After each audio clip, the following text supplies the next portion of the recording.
All right, well, welcome everybody. A couple of house cleaning notes real quick. I'm Dave Haglund, Superintendent. Glad to have you with us tonight. We have some panelists here that will get introduced as we go along. First, our driver is Patrick Gannon. You all know him. Patrick will be driving the presentation for us tonight. Dr. Janelle Woodward, our Assistant Superintendent of Teaching and Learning. She's here to talk a little bit about the elementary program, I believe. Mr. Ed Dialazzo, our Assistant Superintendent of Student Support Services, will talk about safety and some other fun stuff.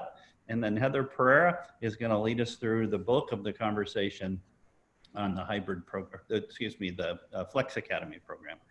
So please, as Patrick said, put your questions in the Q&A section if you have them. We will do our best to get to those questions as we go through the presentation. And we are here tonight to focus on the Flex and elementary at-home distance learning programs. And so that will be the bulk of our conversation. We'll try to get through the slides and then spend most of our time on the Q&A. So we can go to the second slide, please, Patrick. So we've used this phrase, beginning the school year together, because we know that there's a lot of work to be done. And it's going to take all of us pulling together to make this happen. We're going to focus tonight. There are three aspects of the go forward plan as the county releases restrictions that include both a hybrid model where students may spend some time on campus and some time working remotely from home. There's the long-term independent study program, which we currently have in the district and have had for years. That model will maintain itself. And then the program that we're here to talk about tonight is the one in the yellow box, the one in the center, that long-term distance learning, the Flex Academy at the secondary level, or what we're calling elementary at-home learning for our younger students. And so I'm going to turn it over to Dr. Woodward, who's going to start us off. Okay, thank you, Dr. Haglund, and welcome everyone. We're so glad that you're here. And so I'm going to talk with you just a little bit about some of the new thinking that we have.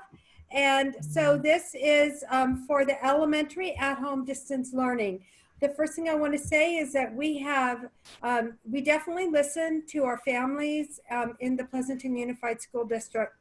And the one thing that was really a concern for our elementary families and also for our secondaries is that if you were to do the Flex Academy, and that will now be for grades 6 through 12, but if you wanted to do elementary at-home distance learning because for a health concern, you're not comfortable sending your student to school and you're willing to commit to that a little longer term, there was a concern that you would lose your space at your home school. So tonight we bring you the good news. That will not happen. You will continue to hold your spot at the home school and would be able to come back to the homeschool the following year, and there may be the possibility of coming back as well during the semester or the trimester, but for the continuity of learning, we think it would probably be better for your child to stay with the teacher that they would be assigned. So we also want to just reinforce that our students will be able to return to the in-person model at their school of residence upon request if needed at the trimester if there is space, but that there is a commitment that your student would be able to come back at least the following year. Students who are enrolled in the distance learning, our hope is that we can host this at the students' home schools. However, we want the community to know that to some extent that will depend upon the numbers and the demand for our students at that time.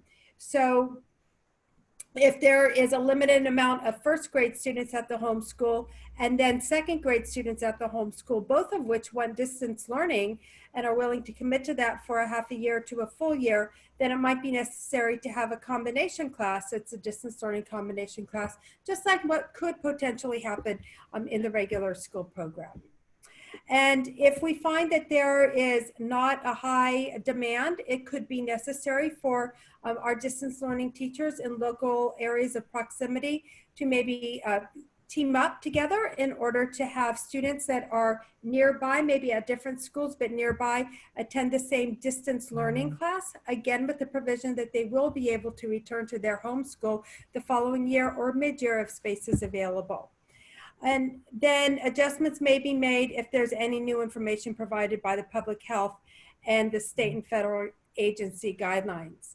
The one thing I would say about this that is unique is that this program for elementary at-home distance learning is really designed for the families that say, due to health reasons, I'm not comfortable doing the stretch and the slide. I'm not comfortable with the hybrid model because I don't want to risk that my child goes back to, I want them to stay out longer just for the health interests of our family. This is what this is designed for. So this program will not have the same stretch and slide as the hybrid might. Again, we're looking at this in terms of reevaluating potentially mid-year, should this come back into the school in person or at the end of the year. So it's a little bit longer term. Thank you. Next slide, please. Okay, so curriculum and instruction. I'd like to talk a little bit about what the daily schedule would look like for this without going too much into specifics. The distance learning that you knew about in the spring is not the same distance learning that your child would experience if they were to choose this option. Students will interact with their teacher and peers on a daily fixed schedule via Zoom. That's actually now a requirement based upon Senate Bill 98. And so that would be an essential component of this. And all truancy rules and provisions would apply. So for example, if a student doesn't show up to the Zoom meeting, it would be as if they're counted as absent.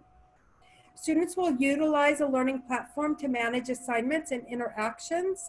This may include Edgenuity for interventions and for acceleration, but will also include some of the existing platforms that we have already been using within PUSD during distance learning.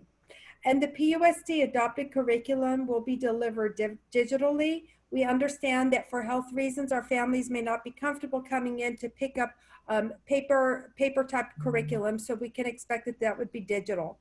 And then students would be expected to complete work on a daily basis, and that work would be outlined by the students. And teachers will continue to collaborate with their grade level colleagues at home sites for lesson planning and pacing. We think this is very important because what the education that your child gets in the elementary at-home distance learning should parallel what the students are receiving when they are in class, if they are in class for the hybrid model. Because we want our students to all return to us as soon as possible. But if we look at the next year, hopefully COVID is over and we found a vaccine and everything is good and your student is able to return to school in person, we want to make sure that everybody is, all of our students have received the same quality education with a similar pacing so that we can just begin the next year together in a strong manner. Thank you. Next slide, please. Okay, so we've received some questions and some concerns for how will we support our students with 504 plans or IEP. So I'm going to turn it over to Mr. Ed Diolazzo. He's the Assistant Superintendent of Student Support Services, and he will take this slide. Mr. Diolazzo? Yes, thank you, Dr. Woodward. Good evening, everybody. So if a student or family chooses this for their student and they have an IEP or they're in special education, the IEP is the Individualized Education Plan. It's a plan developed for students who receive special education services. So students who choose this model or this delivery of service, we need to look at that child-specific IEP. And what may be needed with that IEP is what we call an amendment or a change. The team members, the site administrator, and of course the parents, we need to look at the child's individual plan. We need to make sure that the services that we deliver in the at-home distance learning make sense for that child, and also how are we going to deliver those services. So IEPs may need to be changed for students who choose this option. And of course, looking at what the current needs are of the student, and then what services are provided, and then how that would look in a distance learning model, we would need to take a look at. I just want to refer back to what Dr. Woodward said, that what we saw here in the spring will be very different than what we will see in this model in the fall. So we'll talk a little bit about what that model will look like. Students with 504 plans, we would expect that the accommodations will be met in the home learning model. But again, if there are any questions from parents regarding how that'll look, what, if any changes are needed to the 504 plan, we would need to consider that. And then we can assist with how that would look for students with 504 plans who choose this model. So it really is dependent on what the needs are, what the plan says, and then how those services will be provided. It's all individualized, and thus the term individualized education plans. So thank you. Next slide. So one of the things that we have learned during the past several months, it just reiterates what we already knew, is that our students are social, and there's a great need to keep our students well socially and emotionally. And shelter in place has not helped with our students' connections with each other or with school. So as part of this elementary at home distance learning program, we're going to make it a priority to foster and to build student connections, not only with the teacher, but as much as possible with the classmates, although it may not be in person. So as stated before, students will be provided with opportunities to collaborate and interact via Zoom. There may also be discussion boards and other ways that students can get together digitally while remaining safe and healthy. Students will continue to remain connected to their school of residence, and families will continue to receive emails and announcements of events at the school. And so you are kept informed as a member of your home school community. And then we also want to just assure, and this is also true for secondary, by the way, that students may continue to participate in clubs and after-school activities as permitted by pending health guidance with their school of residence. So we think that we are really working hard in order to ensure that our families remain connected to their schools of residence and are able to feel a part of not only the elementary at-home distance learning as a student at their home school, hopefully, if not at a nearby school, and that they feel assured that they are able to return to their home school and that their spot is safe. So with that, I'm going to go ahead and turn it over to the Director of Alternative Options, Educational Options, and that's Heather Pereira. And Heather is going to take it from here. So Heather?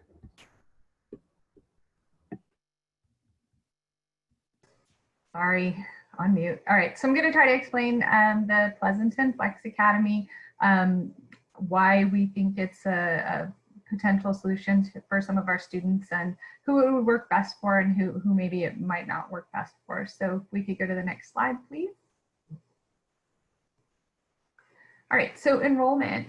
So there was originally some confusion around enrollment because we were using the terms part-time, full-time. That's really just something that that's a strategy we will use to sort of organize where kids are. So students in the Flex Academy in Pleasanton Unified for the 2021 school year, the Flex Academy will be a program within our district. So it will not be a separate school. In subsequent years, we do plan on building it as a separate school, but for next year, we're just running it as a program. So students in programs remain enrolled in their class in their home schools. So they will not lose their homeschool enrollment at all. But they will be enrolled in specific sections or classrooms designed for full-time at-home learning for the long term. Transcripts would be generated from the school of residence for continuity of learning and to have the least disruptive experience. It's strongly recommended that students remain in this option for the semester or for the full school year. Students will be able to return in person to their school of residence the following school year. Students may be enrolled in classes comprised of students from several PUSD schools.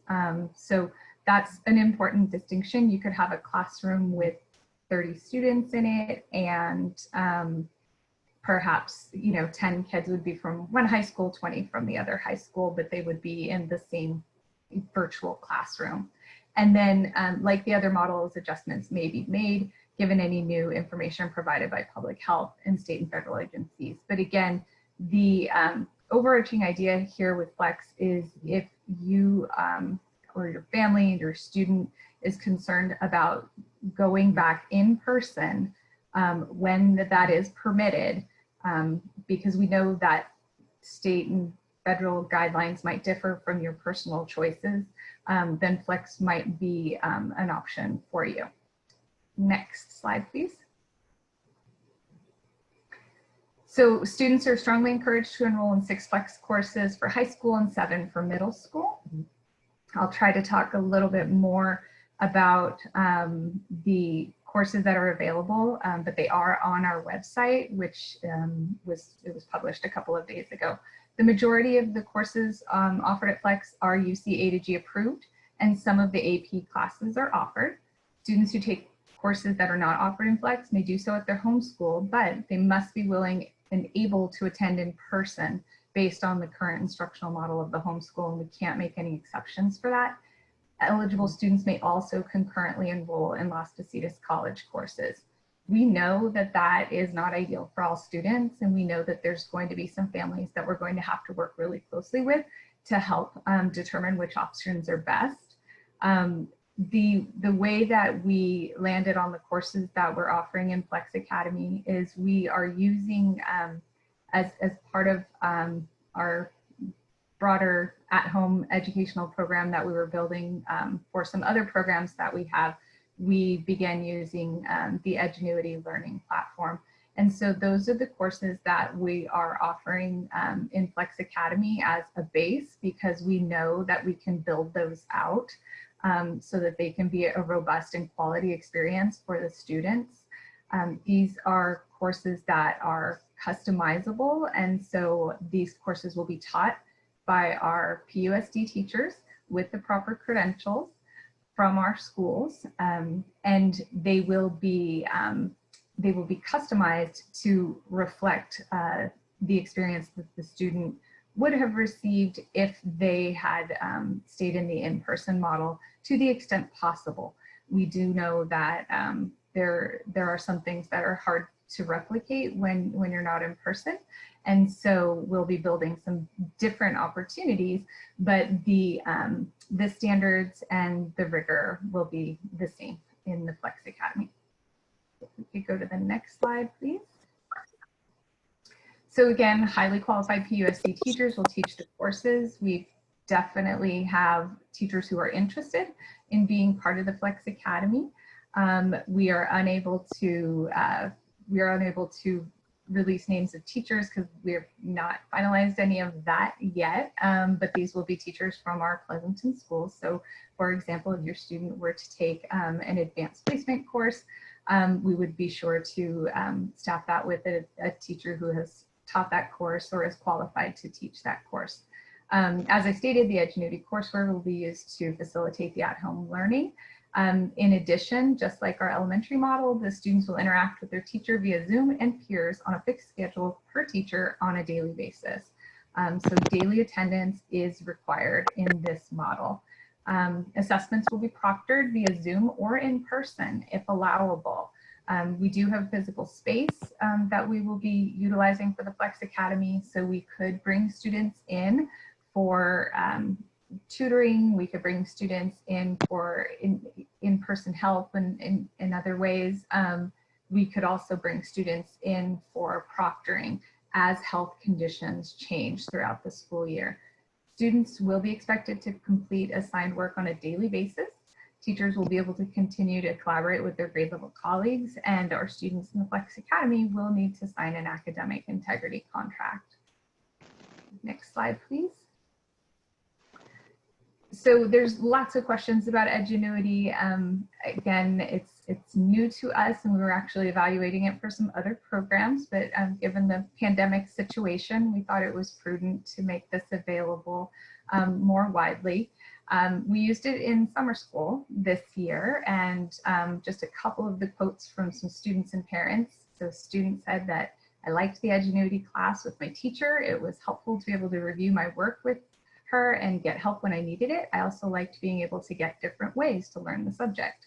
And then a couple of parent feedback. The Edgenuity structure was more user-friendly and straightforward than remote learning. I think they meant in the spring, so I added that part. And then another parent noted that it was awesome. We were able to track the completion percentage, etc. And then I just have a brief video here. It's about 4 minutes, but it gives you a pretty good overview of what the content is. And again, keep in mind, this is a supplement and will be combined with our PUSD adopted curriculum. Thanks. That's not it.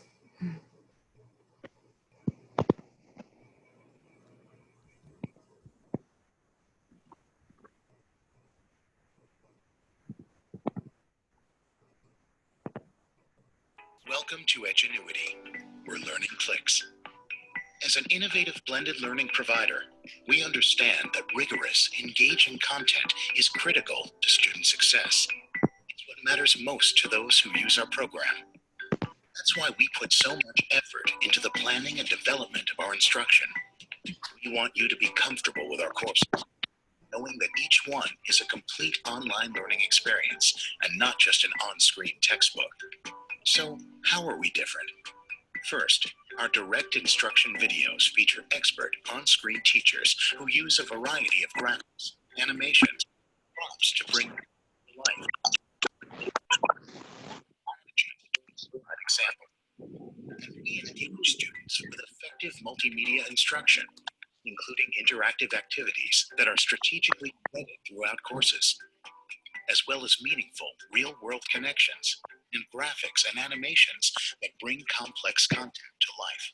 In each course, students read, write, explore, create, practice, predict, and more. With our virtual labs, students learn to think like scientists, using laboratory and other scientific tools to conduct experiments, make and test hypotheses, and analyze results. We ensure learning is accessible to all learners by including a full suite of innovative tools, including the Close Reader, which supports the active reading of complex texts with the option to translate text and have it read aloud. Finally, with our course customization tools, courses can be personalized to meet the needs of a district, school, group, or even an individual student. Our award-winning online courses raise the bar on keeping students engaged and helping them achieve. And the research we've done with our partner districts shows that Edgenuity can help increase graduation rates and raise test scores. And teachers know it's effective because they see real-time student data on progress and achievement. That's the Edgenuity difference. Edgenuity.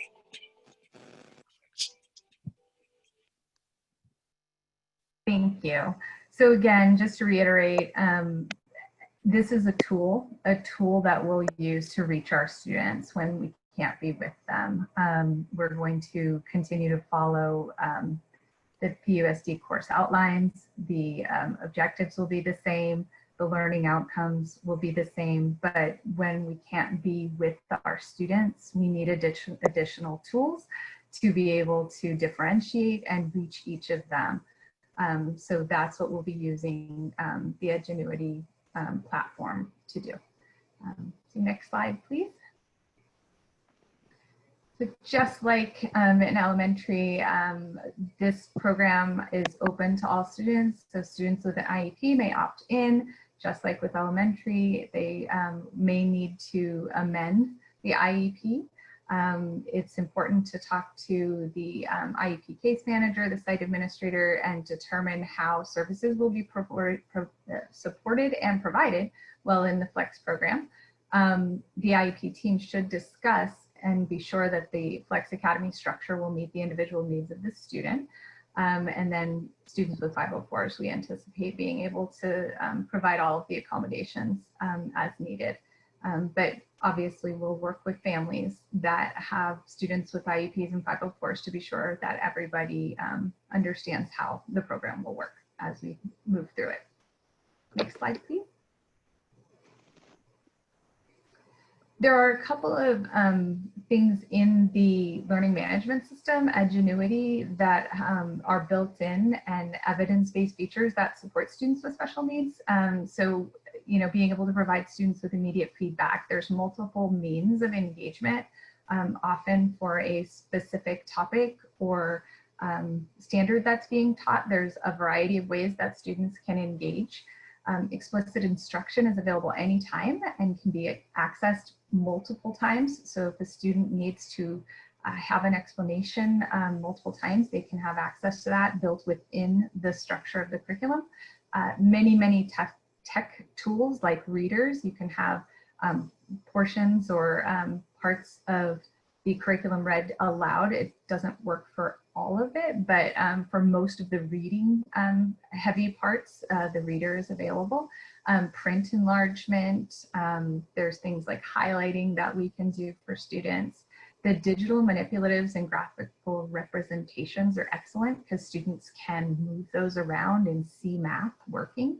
And then the pacing and progress tools, parents really like, because you can see what kids are doing, where they're at, where they need to be. It's also really good to help kids as they get older to manage their own learning and see where they are. So we have found that those tools have been really good for all students, but you know, particularly beneficial to students with special needs. Next slide, please. So student life, again, really important. You know, in grades 6 through 12, we're talking about our tweens and our teens, and we know they need to be together. So we're gonna really strive to maintain social connection with the school and with peers. Again, you know, Flex Academy will exist post-COVID, and so we're really building some robust opportunities for kids to engage, even if they choose this way to do school later, once school is back in session, the way we are typically used to it. We're going to have clubs and activities specifically designed for students participating in the Flex Academy. These, oh, it's gone. These are book clubs. We have a programming club, academic competitions as needed, and it's gone. Okay, so I'm just going to talk about it. So academic competitions as folks are interested, college visits, guest lectures, movie nights, all of the fun things.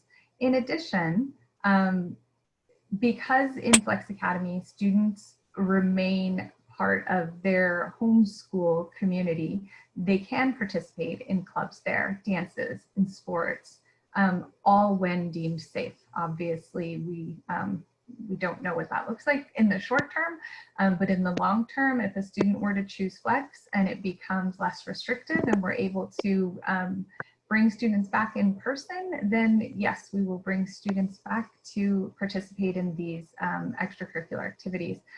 Participation in sports will include meeting all of the expectations set by the coaches of the sport. Next slide, please. Academic and support counseling is really important in grades 6 through 12, and so we'll have access to a secondary academic counselor and a support counselor. Students will continue to receive information and opportunities to learn about college and other post-secondary options and opportunities. Any field trips that we do to colleges for our students at the comprehensive sites, we will also make sure that we take advantage of those. We utilize Naviance in grades 9 through 12, and that's an online planning tool for college and career. And we'll continue to use that with our students in Flex Academy as well. Next slide. And that is the last slide. I just wanted to, Patrick, if you could click on where it says Flex Academy in the blue. Yeah, that'll take you to, so this is our page on the PUSD website. And for those of you that might be looking at that, it's changing rapidly, and things are being added as quickly as we possibly can here as we build over the summer. But if you scroll to the bottom, you'll see the list of courses that are offered. And one of the things, again, if we can't reasonably offer all courses in Flex, we won't be able to do a good job of doing that. So we want to make sure that we do a good job And we know that that means that for some families, that's going to mean an adjustment of a schedule. And we also know for some families that means you're in a tight spot because maybe your kids are older and there isn't an opportunity to adjust the schedule.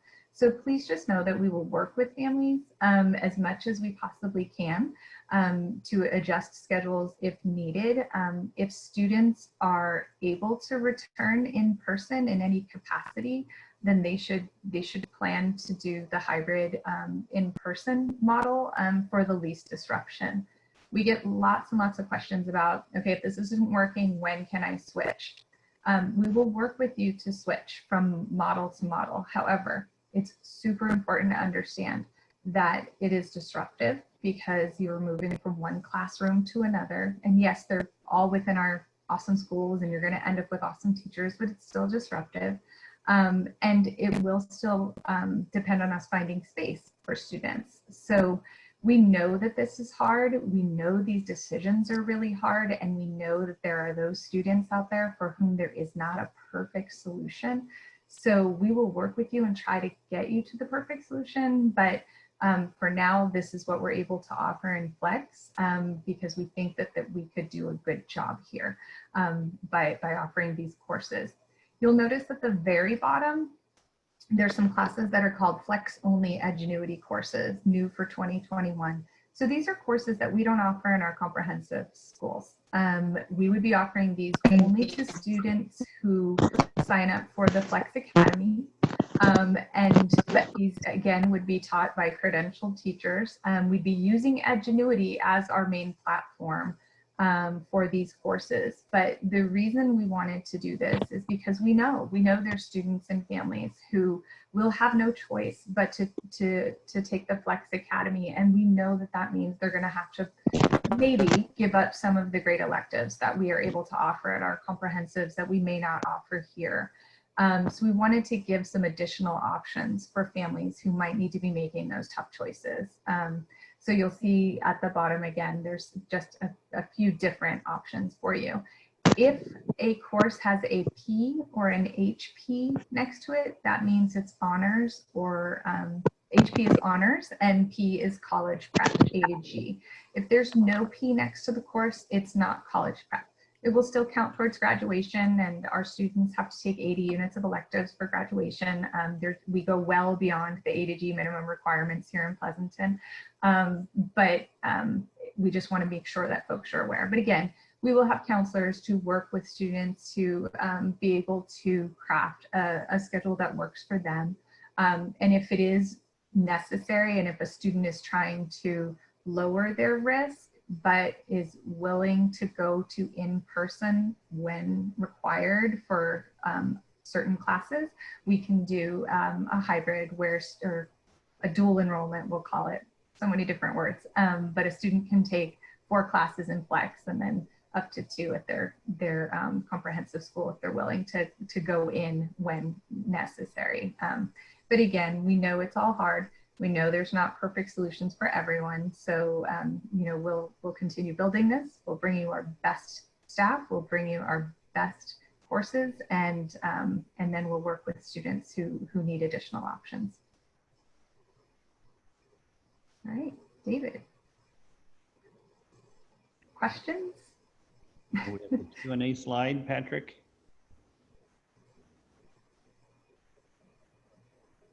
Going back to our presentation.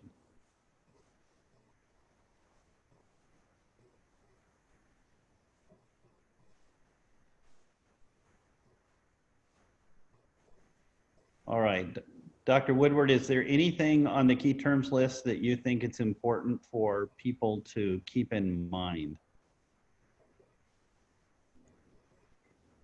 Or Mr. D'Alonzo, do you want to speak to the IEP 504 component? Yeah, thank you, Dr. Haglund. I think I mentioned it, IEP's Individualized Education Plan. These are for students who receive special education services. And then the 504 plan is accommodations that are provided for our students with a disability, again, identified by the school district as qualifying for services. Those are the 2 plans that we talk about when we consider kids with special needs. There are obviously other kids with special needs, but these are the two formal plans that are related to those services. Okay. Thank you. Dr. Woodward, did you want to add anything?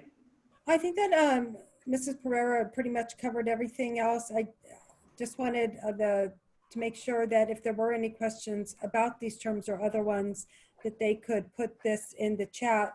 And one question did come up in the chat, which I answered, but just for clarity in terms of terms, I've used the terms elementary and secondary education. Elementary includes students TK through 5, and secondary are students 6 through 12. All right. So then we'll move to our Q&A section, and we do have a bunch of questions. So I'll read off some questions, and we'll let Heather and Dr. Woodward and Mr. D'Alazzo take swings at them.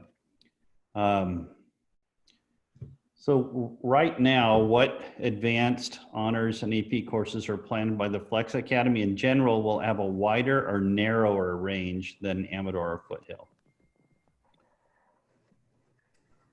So I can try to answer that. It's narrower than Amador or Foothill. They are all posted on that website. I don't actually have them memorized, but we don't have all of the AP classes. So that would be dealt with in conversations with the individual students and their families? Exactly. Yeah. You know, for younger students, we could talk about potentially moving things around within their 4 years. We know that puts older students in a bit of a sticky spot, and we'll do as much as we can to work with those families to try to craft a program that works for them. Good deal. There's a question asking for a visualization of the typical Flex Day. Do you have something that you can share, or do you want to post something on the Flex website?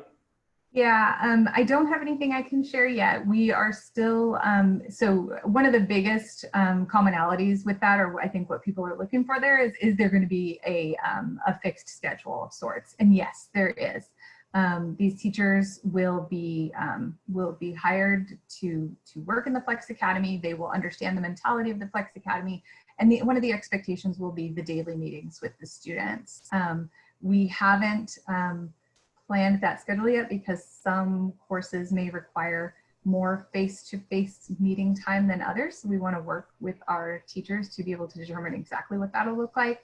And we also want to keep in mind that we don't want students just sitting in front of screens all day, even though that seems to be what we're doing as adults. But we want to get away from that as much as possible. But that said, we need our students to have daily contact. That is an attendance requirement. Part of SB 98 is that our students are checking with their teachers on a daily basis. If I were to sort of give you my best estimate of what it's going to look like now, it's I would plan for middle school through high school, 2.5 hours or so per day of checking in with teachers is probably what that's going to look like. And then there will be additional independent work time and opportunities to connect with tutors, connect with teachers for office hours, etc. But again, keep in mind your students have 6 or 7 teachers. So no, you're not going to have to sit and talk to one teacher for 2.5 hours. But there will be a substantial amount of time online. It's the only way we can connect with our kiddos when they're not with us. Yeah. So Mr. D'Alazzo, now that the CDC said it's going to change guidelines, will this change any of the information stated today? It's a good question.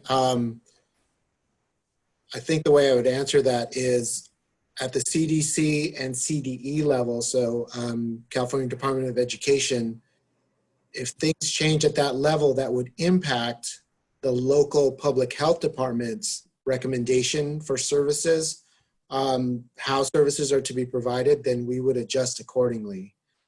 So hopefully answer that okay. So that gets to the issue of who provides direction to the local districts. Local districts make their own decisions. That's what they have school boards for. The public health departments provide guidelines that we should adhere to.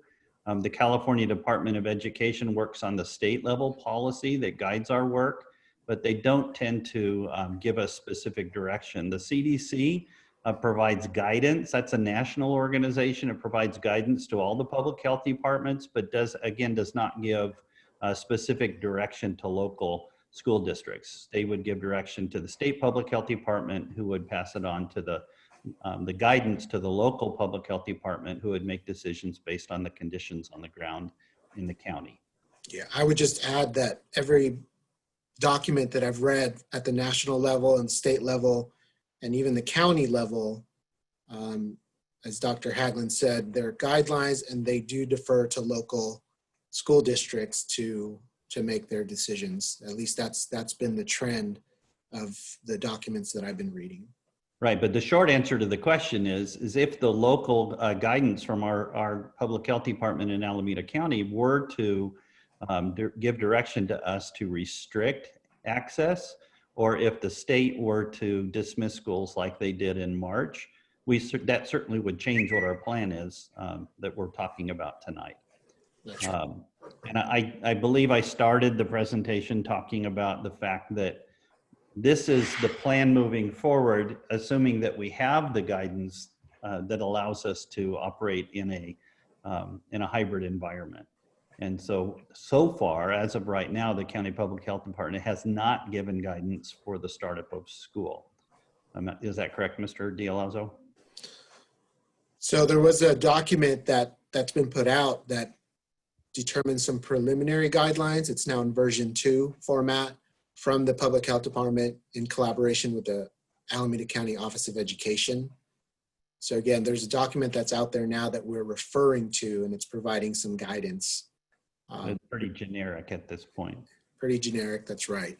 But we several people have referenced in their question Assembly Bill 77. I just want to make sure that everybody knows that Assembly 77 was a trailer bill that was leading the dialogue in the legislature. Senate Bill 98 is the bill that was actually passed into law. And so as you're looking for additional guidance about what can and can't be done with regards to distance learning, I would suggest that you might want to look at Senate Bill 98, and maybe someone can find a link to that real quick and put it in that question there for people to be able to reference. Let's go on and try to get some more questions here. Can you provide information on how sports will work if involved in the Flex Academy? Yes, we can. So students can remain part of the team at the school that their home school. And when we say home school, we mean the school that they would have attended if there was no pandemic. So if they were going to go to Amador, they can remain part of the sports programs at Amador. If they were going to go to Foothill, they can remain part of those programs at Foothill. So our students in Flex, again, Flex is a program. Our students in Flex are still students at their high schools, their physical high schools. So they can fully participate in those. That said, all sports are subject to all of the guidelines from the health department. So I think Mr. D'Alonzo would know more about that. No, you answered it correctly, Heather. We're waiting for that additional guidance regarding sports. So as far as I know, it hasn't been put out yet for the fall, but I know their CIF is working on that. So we'll wait for that guidance. And if I could just add in, please, Ms. Pereira and Mr. D'Alonzo, CIF has been conducting their own surveys to be able to determine what the next steps will be for sports. So they're trying to figure this out along with us at the same time.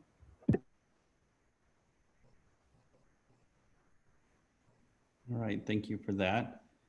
Can you comment on whether in-person exams will be required for Flex? and distance learning, especially for families with high-risk family members? Yeah, they will not.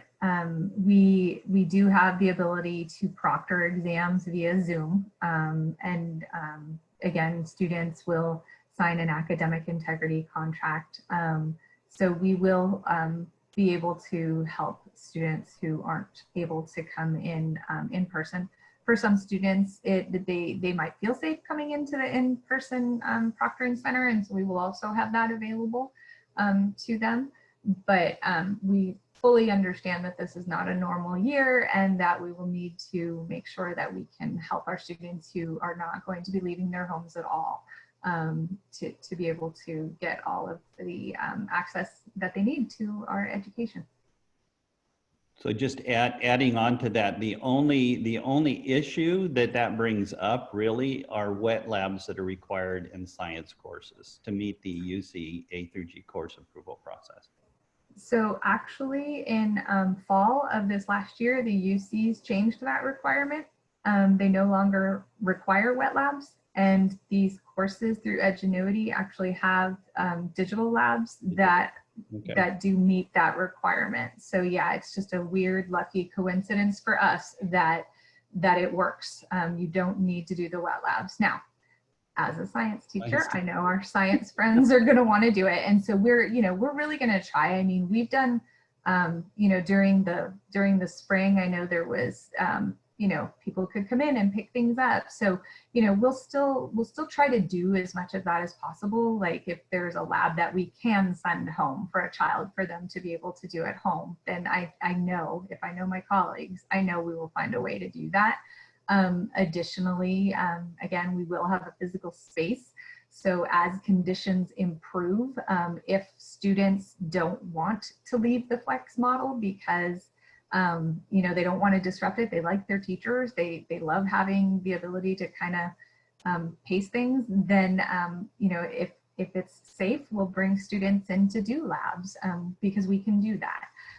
It's just really a matter of trying to figure out what's safe, but we are not going to require any students to attend if they have health concerns. And again, that's sort of the main difference from the hybrid model, where in-person attendance will be required at some point. Great, thank you. I learned something new today. That's awesome.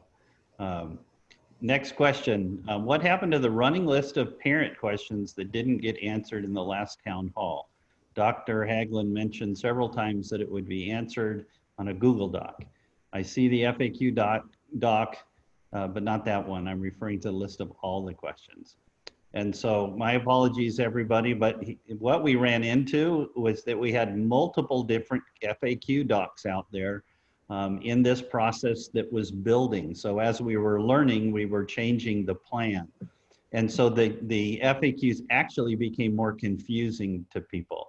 And so we're trying to work on having a most current FAQ based on separate models. But I don't know if anybody else wants to jump in there. I did make that promise. I didn't follow through with it because I didn't want to contribute to the confusion that was being generated. And so does anybody else want to add to that?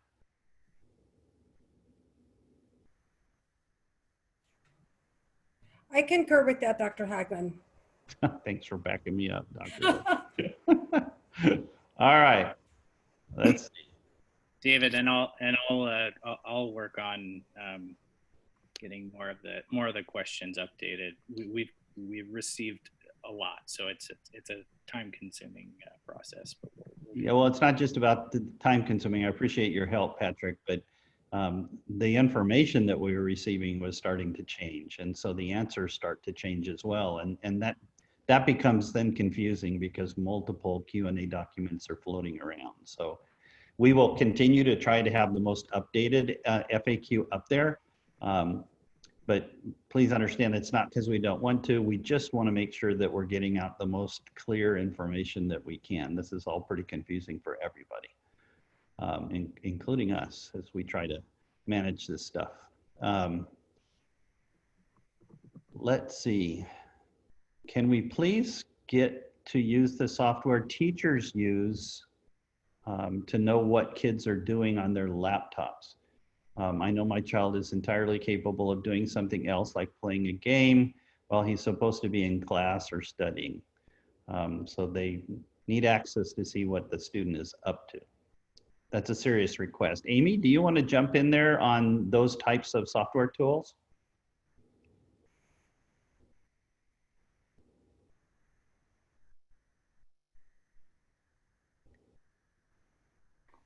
I think Amy jumped off to give give her spot. no. Somebody So let's do this. We will get back to you on that one and put some information on the district's website for you, because that's a great ask, and we certainly can help with different tools that are available. We may not be able to provide direct access to our firewall software, but there are tools out there that help parents have better control over what the students are participating in. Okay, let's keep going. So maybe this can be answered more broadly, Dr. Woodward and Heather, but the specific question is, will AP classes be taught by my students' homeschool AP teachers? This is important for rising juniors when they're looking for letters of recommendation for college admissions.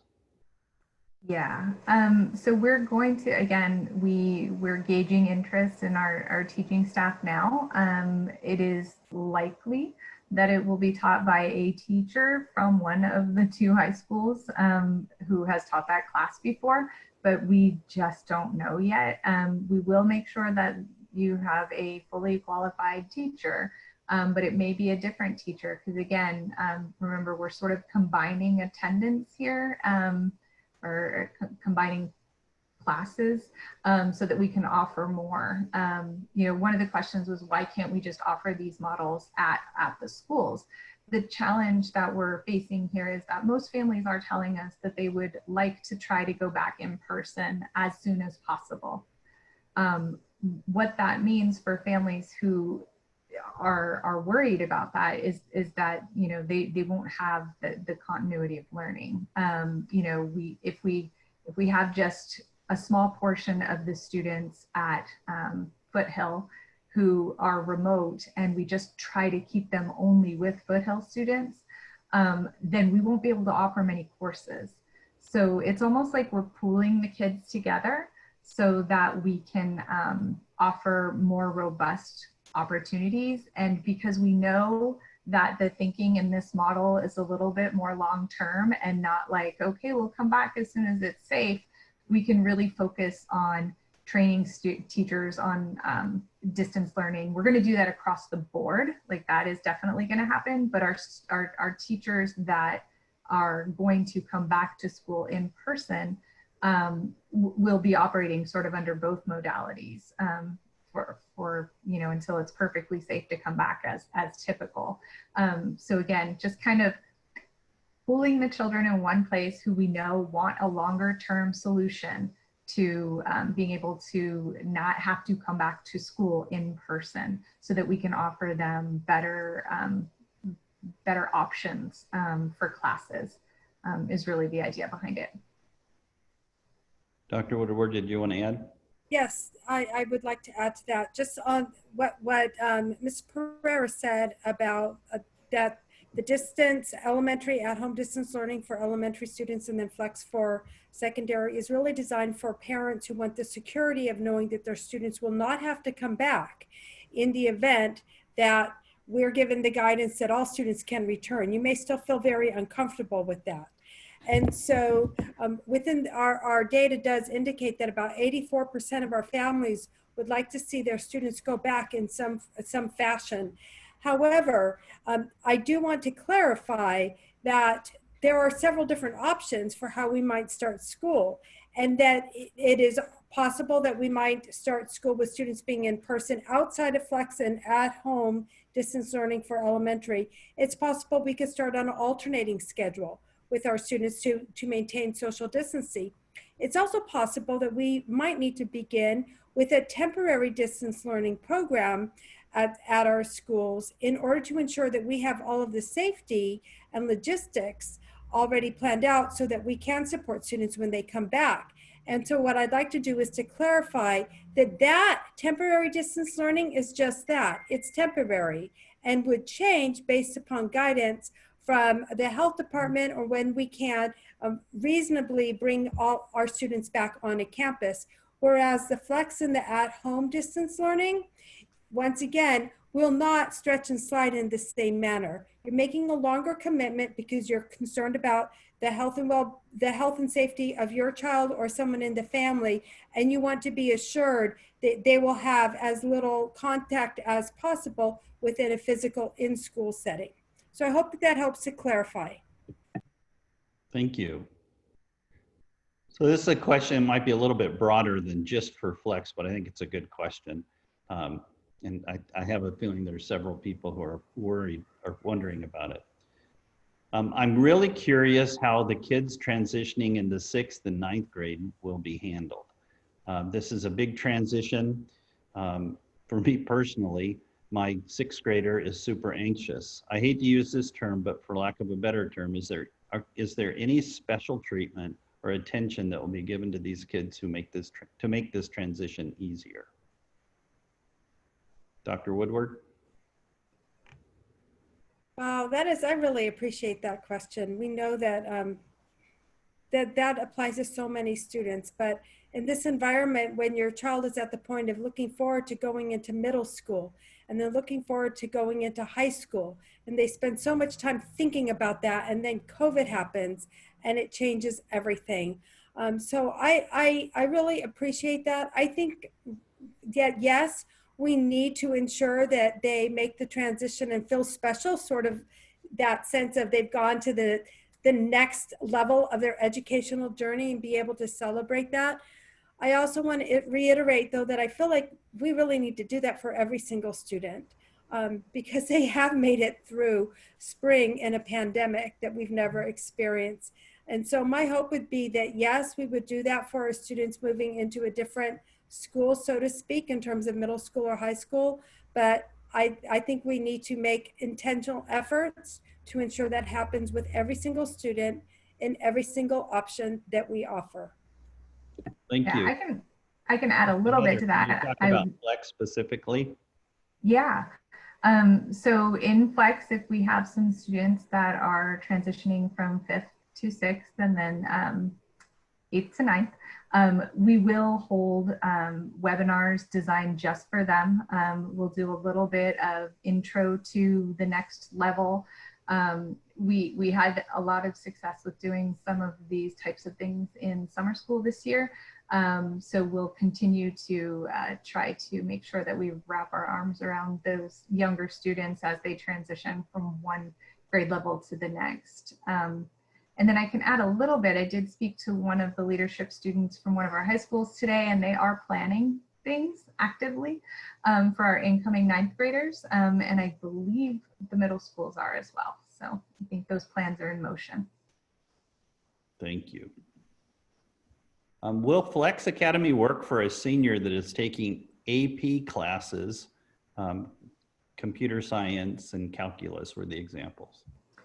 So we do offer one of the calculus classes. I think it's BC. I can't remember without looking at the schedule, but we do not offer AP Comp Sci. So I've had a couple of conversations with families already who actually had that same exact question because AP Comp Sci is amazing and kids love it. But what they ended up doing was they decided to do concurrent enrollment with Las Positas and take the Comp Sci at Las Positas. Since according to the parent, Las Positas has already said that they are going to be online.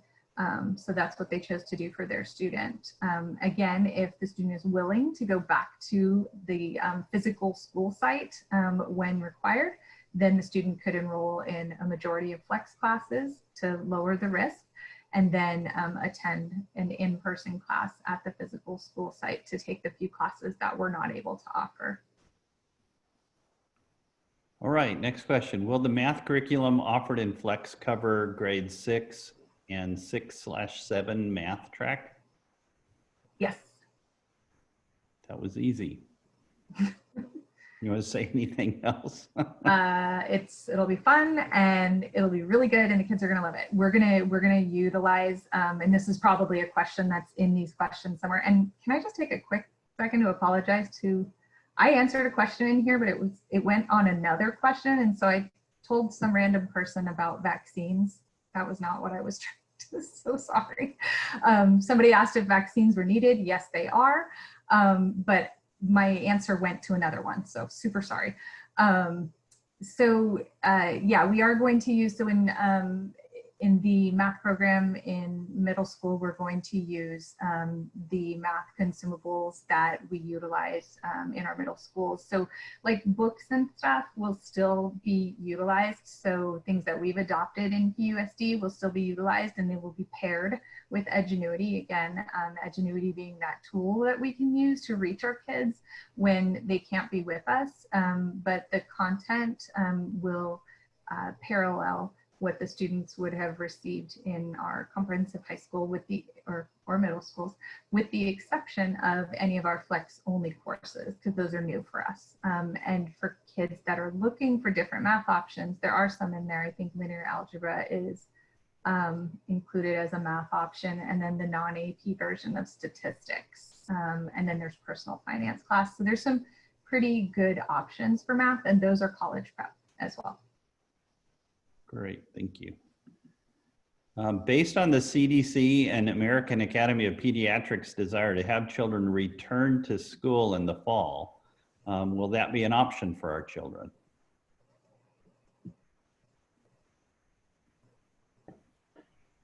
So we're considering all options, and we've spent extensive time working with the steering committees in our town hall meetings with our task force. And we have crafted a number of different options that could be available for our students if we are able to return safely. I would like to point out that even though the CDC might say that they want all students to come back, it doesn't necessarily mean that it's reasonably sustainable for students to all come back because of social distancing requirements and the necessity to effectively disinfect and clean students in between different social groups. So it can be problematic at a logistical end. We're working on coming up with as many creative solutions as we can for that. But we also have to consider what will keep our students and our families and our staff safe in any type of instructional model. However, this question would not change how things would be offered for elementary at-home distance learning or Flex Academy. Those can continue as planned regardless of how of the direction from the CDC. With the only difference being that it might be possible for students to come in now and then to do check-ins with their teachers or maybe even some smaller class events, and that could be limited if guidelines restricted that. David, I just want to add too, as you said it earlier, I just want to reiterate it that, you know, although the CDC at the national level makes those recommendations, the local recommendations from the county public health is really what we're going to be looking at, because county public health, they're the ones doing the local statistics and you know, testing and tracing and so forth. So we really need to rely on our more localized guidelines in order to make our determinations for the school district. And I think what the CDC and the APA or AAP, sorry, kind of focused on in their communications was that there is both a public health issue and a private health issue, but there's also a mental health issue, and that our kids, there is a negative implication when the kids are isolated. And so Mr. Dialaza, would you talk just briefly about what our social workers are planning for and what we're looking to do in terms of tending to student wellness during dismissals? Yeah, actually, I have Kathleen Reef, our Director of Student Services, who can give us really probably more detail. But what I could say is that the social emotional learning component of kids returning to school, that is really a big component of what we need to plan for and really include in the content, the delivery of content. That has to be part of it. And so Kathleen, are you on here? If you could add a couple of Sure, I'll keep it brief this evening because we are planning on having additional information about social emotional wellness or learning and also mental health at the upcoming board presentation. So the district does have set curriculum for the elementary level, and this year we did purchase at the end of the year curriculum for the secondary level. So we use a Komochi's program for our preschool and transitional kindergarten students. And we use the second step curriculum for our elementary students. At the secondary level, we just purchased a curriculum called Character Strong, and it can be integrated throughout all classes and can be used briefly as check-ins. But we know school connectedness is really important. We want to thank PPIE for funding our Student Assistance Program Specialist position. Monica Wharton began in that position earlier this school year, and she created the beautiful wellness website that you're looking at right now. Thank you, Patrick, for pulling that up. So she's been helping at the 2 comprehensive high schools, kind of coordinating the various types of wellness activities that we have throughout the district, including the wellness centers at both of our high schools, working with our school counselors and our school social work team to continue to build our resources to outside community providers and other ways to support students. So we'll present a little bit more at the upcoming meeting, but that's just a brief overview of what we have planned. Also on our school district website, under student services, the school social worker page, there is a wide variety of resources for any type of need that parents, students, or families may have, including there's a quick spot right there as Patrick's pulling it up. We have video series, we have resources. Every one of those links on the resources connects to a large Google Doc with all different types of information about local community agencies. So it's pretty extensive and is there to support students and families. Thank you. So obviously in the Flex program, students would have full access to these services, to these resources. And then we could build, I guess what I was trying to say earlier is with the resources that we have, we could definitely build that into the components of students, for students in the Flex program and the elementary at-home distance learning program. Correct, Heather? She said yes. Yes. All right, for 8th and 12th graders, I guess, participating in the Flex Academy, will they be able to participate in promotion or graduation at their home school? I'd like to take that one because I like to just be able to answer things briefly as much as possible, which is not often. The answer is yes. Yay. All right, when will parents be contacted about regarding classes for their kids in Flex?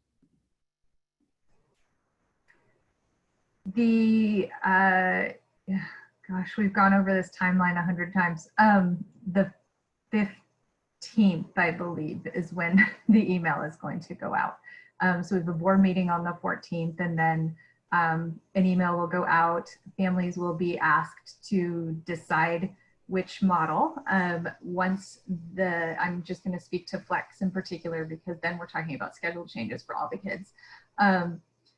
So once a family has decided on Flex, we will get the students into our little Flex bucket, and then families will get a subsequent email asking students to select their courses within Flex. And this will all happen through Q, the student information system. So I believe the 15th is the day that we landed on, that those first emails will be pushed out. So a decision will have to be made as soon as possible. The sooner the better for us, for our planning purposes. And then you'll get a subsequent email where you can choose your courses. And Ms. Pereira, if I might clarify and add on to that, I believe that in our communication, we've said that this would happen no later than the 17th. So we're hopeful that we can get this survey out to all families earlier, hopefully by the 15th, but by the 17th, you will absolutely receive it. The original deadline for completing it was the 24th. However, we realized that we have a lot of behind the scenes changes that will need to be made for the master schedules and within Q. So we're asking our families to help us ensure that we can be as efficient as possible with placing students in classes. We know that you would want that confirmation. So as soon as you get that survey, if you could be prompt in completing it, we would just very much appreciate it. Thank you. Great, thank you. A question about 6-7 math again. If they choose flex and 6-7 math is not offered because of under enrollment in 6-7 flex, what happens to the child's math options? So we do have some ways around that. Because we will have a grade 6 math and we will have a grade 7 math. So we might be able to combine and make sure that the students are able to access math 6-7. Or we would land on not being able to offer it. And then the student could take it at the homeschool, the physical school. But again, we know for some families that's not an option. We're really thinking that just with the initial number of folks that are interested in flex, that we'll be able to offer the majority of the courses. We do have some different things that we could do in flex in terms of class sizes that we couldn't do in a comprehensive setting, so that we could offer as many classes as we possibly could. We are going to try to offer everything that our students need. So with some of those courses, you're just going to have to submit and let us know that that's what you're looking for, and then give us time to work on that to see if we can make that happen. Great, thank you. A question about whether or not there will be another webinar comparing all 3 options for the school year. They want to learn more about the other 2. I think I'm going to answer that one if I can, that there is not an intention to do another webinar, but I would encourage you to tune in to the board meeting on the 14th when the options will be revisited. Dr. Woodward, if you have other information, feel free to share. I think that would be probably the best way to get the most up-to-date and accurate information that will guide our decisions, at least our thinking at that time, based upon the current guidance that we will have received or have received already. And the presentations that we've been going through are posted on the district's website. So you can also look at those presentations for information about the other 2. Can I just speak to long-term independent study since we're here? Oh, sure. All right. So long-term independent study, we do have a decent number of families that have selected that. I'm building that portion of our website now. It's actually says nothing except for, the legalities behind it. But I just wanted to give a little overview. So independent study is really what we consider the most restrictive way of educating a student. Like, we would provide you with a teacher and all of the curriculum that you need, and our teacher would check in with you once per week. For some families, this is ideal. We've definitely heard from families who, like with Flex Academy or even the hybrid model, they're struggling helping their kids during the workday because they're working at home and they want some flexibility in when they can school their children, and they don't mind taking on that additional role of actually helping the students organize their work, etc. But for most families, for most students, you're probably going to want to opt for the Flex Academy if you're looking for an at-home option, because it's going to be more supported by our staff by design. Independent study by design is designed for students who want an independent learning model. So it's almost like homeschooling. So just kind of be aware of those 2 differences. We're happy to provide independent study. It'll be very good, but the progress monitoring won't look the same. And there's a contract that needs to be signed for independent study, and there is adequate academic progress that needs to be maintained.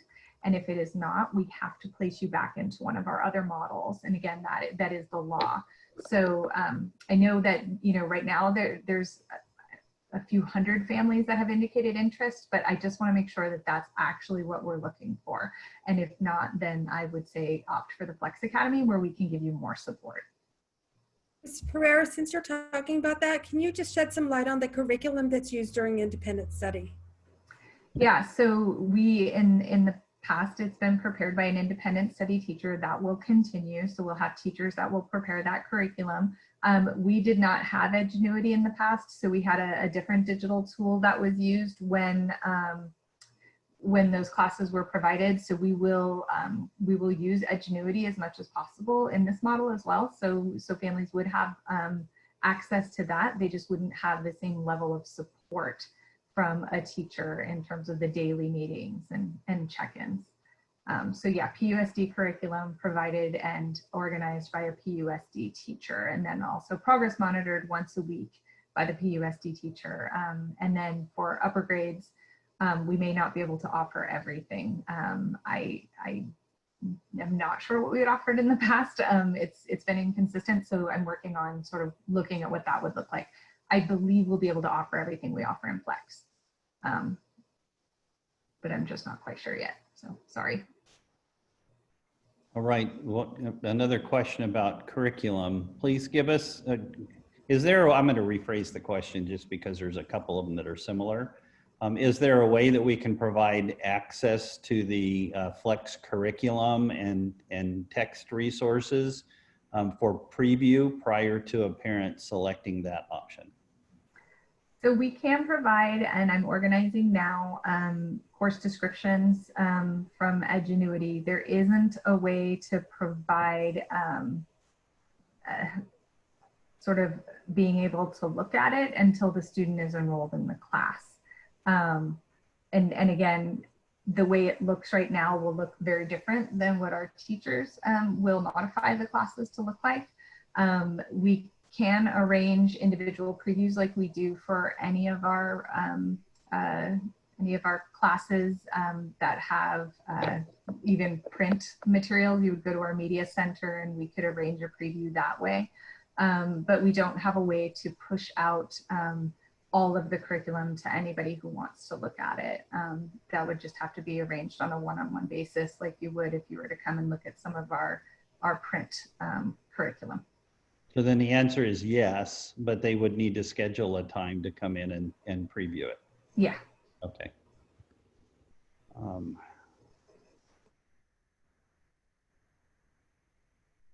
trying to get to the flow. There's a lot of questions. We have 771 questions remaining. And there's a lot of questions that aren't really related to Flex. And this town hall really was to focus on Flex. So I'm trying to skip through and get to the Flex questions. Some of which I think we've already answered, so I apologize. I saw a question about PE. I can speak to that. We do have PE in Flex. We have a digital component to PE, and then there are physical fitness logs and ways that students have to provide evidence that they are doing the PE, but it is done at home, supervised by a PE teacher.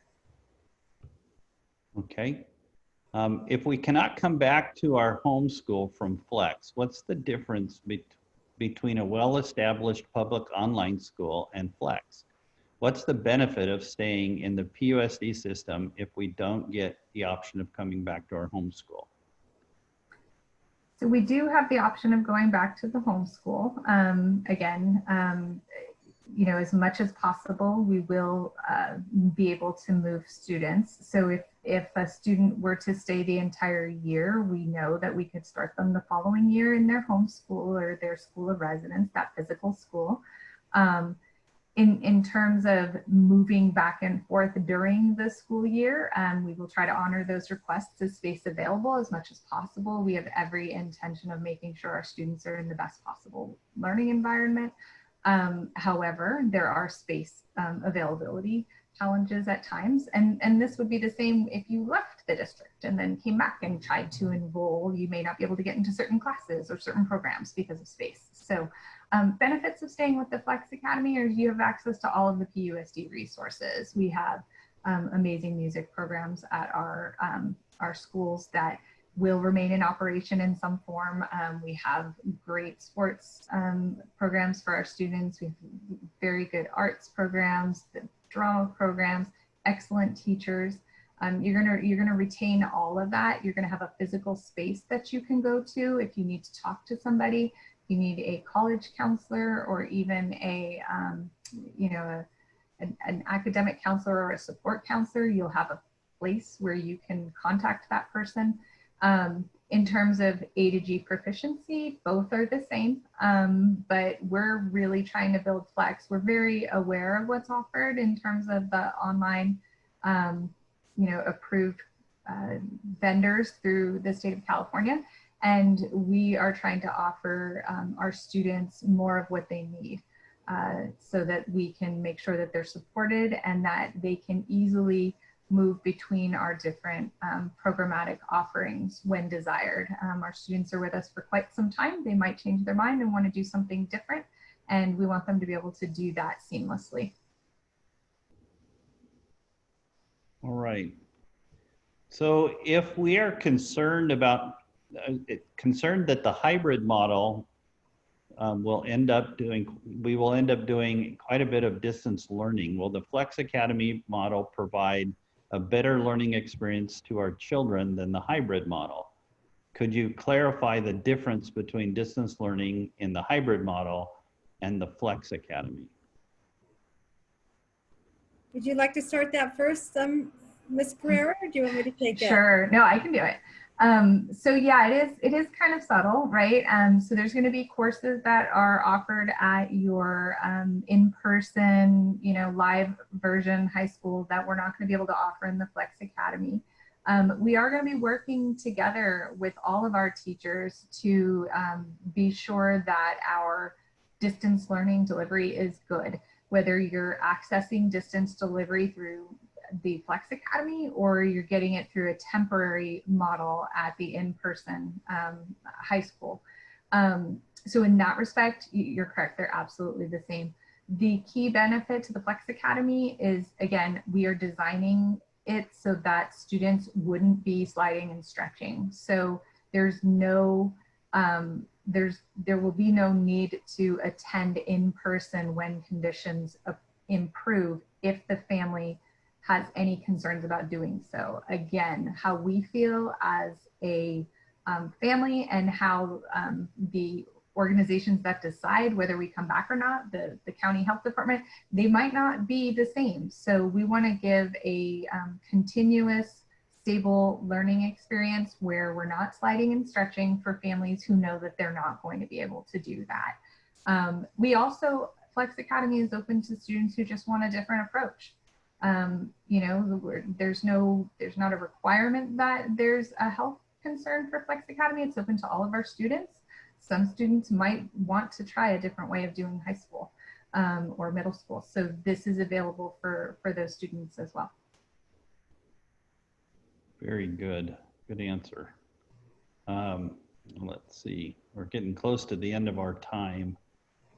Those of you that have looked through the Q&A, are there specific questions you'd like to attack before we close it down?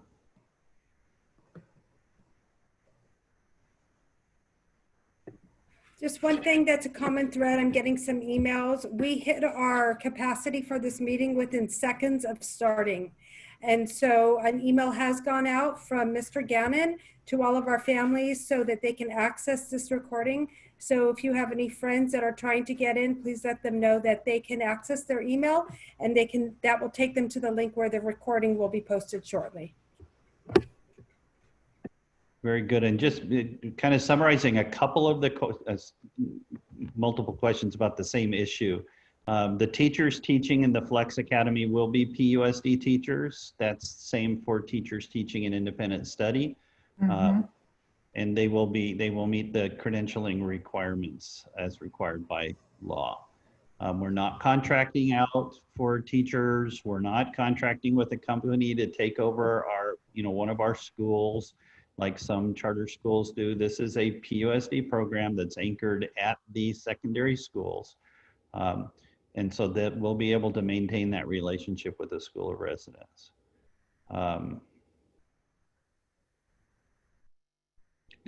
Can you talk just real briefly, Heather, about what that concurrent enrollment might look like, including both kind of high touch classes at the comprehensive high schools or maybe classes at the community college? Just there's lots of questions about that. Yeah, so concurrent enrollment is actually a term that we use for talking specifically about the community college classes, and eligible students in grades 9 through 12 can concurrently enroll in classes at our local community college, Las Positas College. And there's a process for that. There's a document that has to be completed.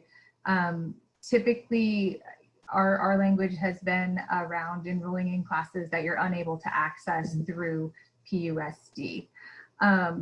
So with the current situation in the pandemic, we know that there are some families who absolutely need a full-time at-home experience. They cannot come back to our schools, and we might not be able to replicate some of the classes in distance learning in Flex. So students might decide to take a few classes at Las Positas College. Las Positas College classes, they transfer to PUSD with a different unit value or credit value. So a 3-credit class at Las Positas would be 10 credits or a full year at PUSD.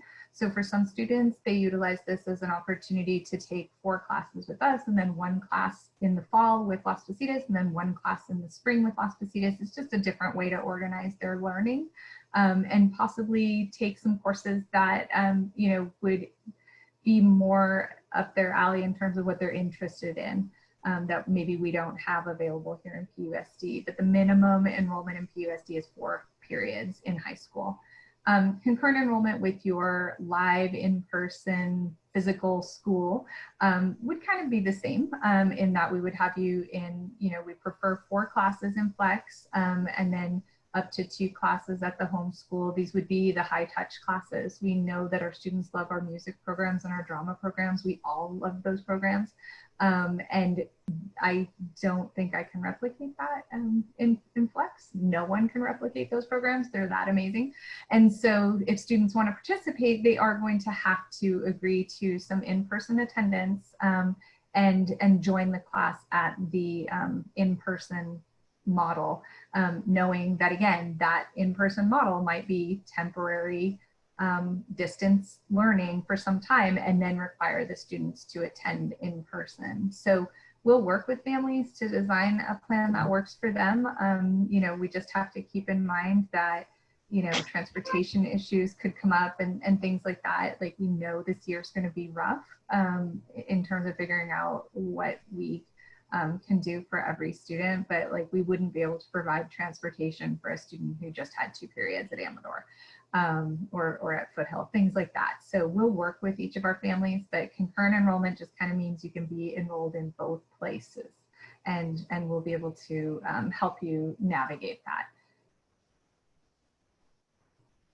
So, Mr. D'Alonzo, will IEP amendments have to happen before the school year begins? Yes, so we're going to have to backwards map, and what I mean by that is the sooner we can get the results of the survey and what models are chosen by our families, then we can start planning in terms of how are we going to accommodate those parents who choose the Flex Academy to change the IEPs. And the reason for the changing of the IEPs is we want to make sure, number one, how are we going to provide those services, and then we want to make sure we note that in the child's IEP as how those services will be provided in Flex. So yes, the answer is yes, we will have to do those amendments prior to the start of the Flex program. Yes. Okay, so we're at the end of our time and we still have 834 questions that are posted. We're not going to make it through those in this call. So Dr. Woodward, would you go ahead and talk a little bit about what the next steps are? Yes. So as Dr. Haglund mentioned, we will be having a school board study session on the 14th, which is this coming Tuesday. So I'd like to encourage you to attend that. Following that meeting, and as early as July 17th, you will receive a final commitment form. This will replace anything that you've done right now, whether it's been a survey, a thought exchange, or the pre-registration intent form. This will give you the opportunity to think about what you've learned tonight, to talk with your student, and then to find out if there's a decision made at the board meeting, what we would be doing to start schools for all of our students. And so following that, if you would please complete that final commitment form as soon as possible, that would greatly help us. There's a lot that we need to do, and that includes things like what Mr. Dialazo just mentioned in terms of getting addendum signed.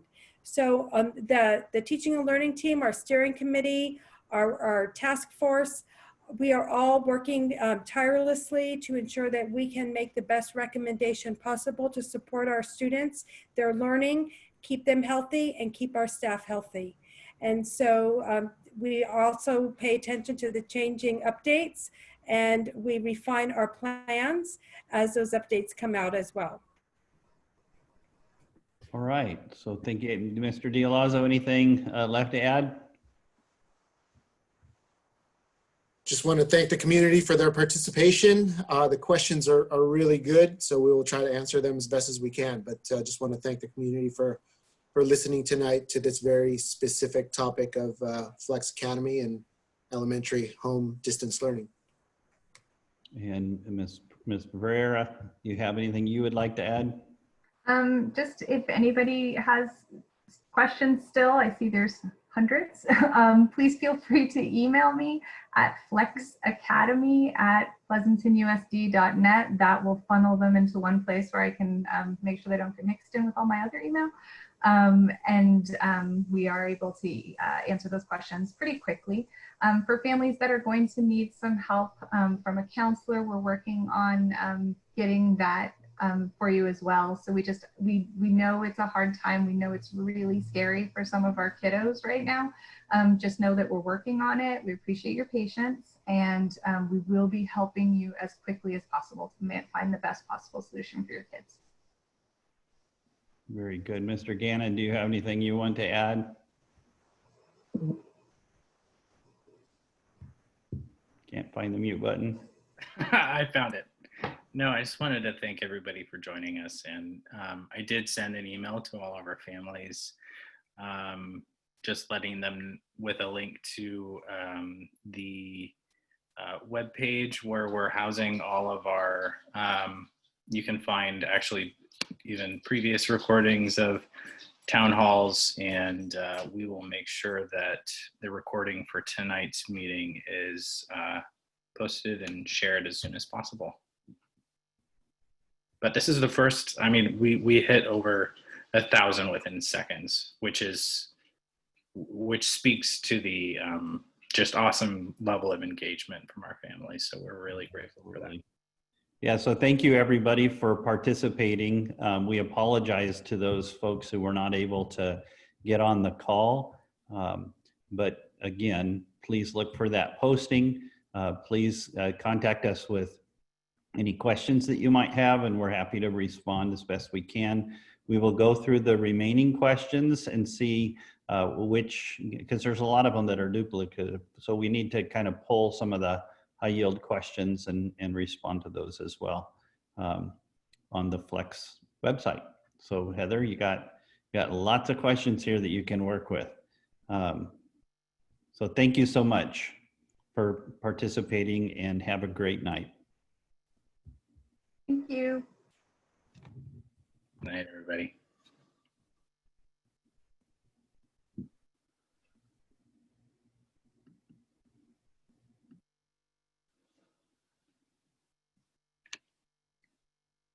Great job.